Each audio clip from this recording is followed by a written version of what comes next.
AG ನ್ಯೂಸ್ಗೆ ಸ್ವಾಗತ.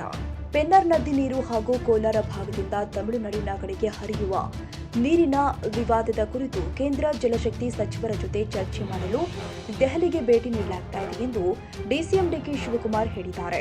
ಸದಾಶಿವನಗರದ ನಿವಾಸದ ಬಳಿ ಶಿವಕುಮಾರ್ ಅವರು ಮಾಧ್ಯಮಗಳಿಗೆ ಮಂಗಳವಾರ ಬೆಳಗ್ಗೆ ಪ್ರತಿಕ್ರಿಯೆ ಕೊಟ್ಟಿದ್ದಾರೆ. ಪೆನ್ನರ್ ನದಿ ನೀರಿನ ವಿಚಾರವಾಗಿ 2 ರಾಜ್ಯಗಳ ಪ್ರತಿನಿಧಿಗಳನ್ನು ಸೇರಿಸಿ ನಿಮ್ಮಲ್ಲೇ ಚರ್ಚೆ ಮಾಡಿ ಬಗೆಹರಿಸಿಕೊಳ್ಳಿ ಎನ್ನುವ ಸುಪ್ರೀಂ ಕೋರ್ಟ್ ನಿರ್ದೇಶನವಿತ್ತು. ಆದರೆ ಸೋಮವಾರ ರಾತ್ರಿ ತಮಿಳುನಾಡಿನ ಪ್ರತಿನಿಧಿಗಳು ಬರುವುದಿಲ್ಲ, ಅವರು ಪ್ರತ್ಯೇಕವಾಗಿ ಮನವಿ ಸಲ್ಲಿಸುತ್ತಾರೆ ಎನ್ನುವ ಸಂದೇಶವಿದೆ. ಅಲ್ಲಿಗೆ ಹೋದಾಗ ಇದರ ಸತ್ಯಾಸತ್ಯತೆ ತಿಳಿಯುತ್ತೆ. ಆದರೆ ನಾನು ಆಹ್ವಾನವನ್ನ ತಿರಸ್ಕರಿಸಬಾರದು ಎಂದು ಭೇಟಿ ಮಾಡಿ ಮಾತುಕತೆ ನಡೆಸುತ್ತೇನೆ ಎಂದಿದ್ದಾರೆ. ಜೊತೆಗೆ ಇತರೆ ಇಲಾಖೆಗಳ ಸಚಿವರು, ಅರಣ್ಯ ಇಲಾಖೆ ಸಚಿವರನ್ನ ಸಮಯ ಸಿಕ್ಕರೆ ಭೇಟಿ ಮಾಡಿ ಚರ್ಚೆ ನಡೆಸಲಾಗುತ್ತೆ ಎಂದಿದ್ದಾರೆ.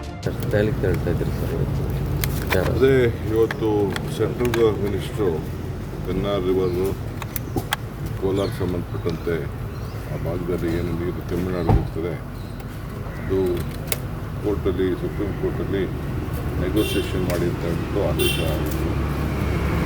ಕೋಲಾರ ಸತಿ ಡೇಟ್ ಫಿಕ್ಸ್ ಆಗಿತ್ತು.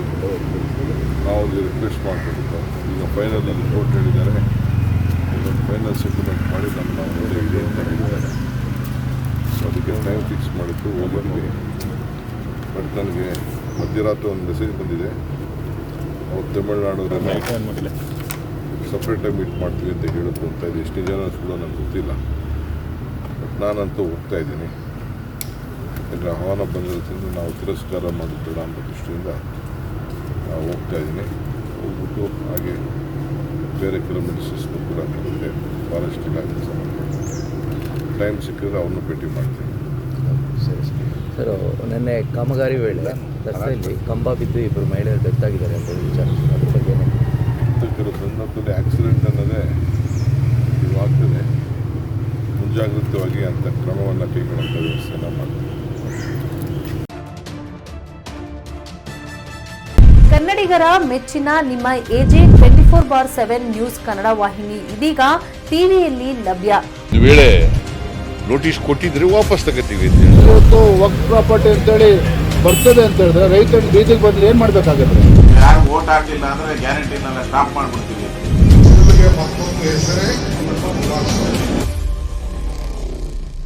ಕರ್ನಾಟಕ ಮತ್ತು ದೇಶ ವಿದೇಶ 360 ಡಿಗ್ರಿ ಸುದ್ದಿ ಹಾಗೂ ಉತ್ತರ ಕರ್ನಾಟಕ, ಬೆಳಗಾವಿ, ಬಾಗಲಕೋಟೆ, ಧಾರವಾಡ, ಹಾವೇರಿ, ಗದಗ, ಬಿಜಾಪುರ ಜಿಲ್ಲೆಯ ಕ್ಷಣ ಕ್ಷಣದ ವಿವರವನ್ನ ಪಡೆಯುವುದಕ್ಕೆ ಎಜೆ 24/7 ನ್ಯೂಸ್ ಕನ್ನಡ ವಾಹಿನಿಯನ್ನ ಲೈಕ್ ಮಾಡಿ, ವಿಡಿಯೋಗಳನ್ನ ಶೇರ್ ಮಾಡಿ, ಕಮೆಂಟ್ ಮಾಡುವ ಮೂಲಕ ನಮ್ಮ ವಾಹಿನಿಗೆ ಸಹಕಾರ ನೀಡಿ ಮತ್ತು ಚಾನೆಲ್ ಅನ್ನ ಸಬ್ಸ್ಕ್ರೈಬ್ ಮಾಡಿ.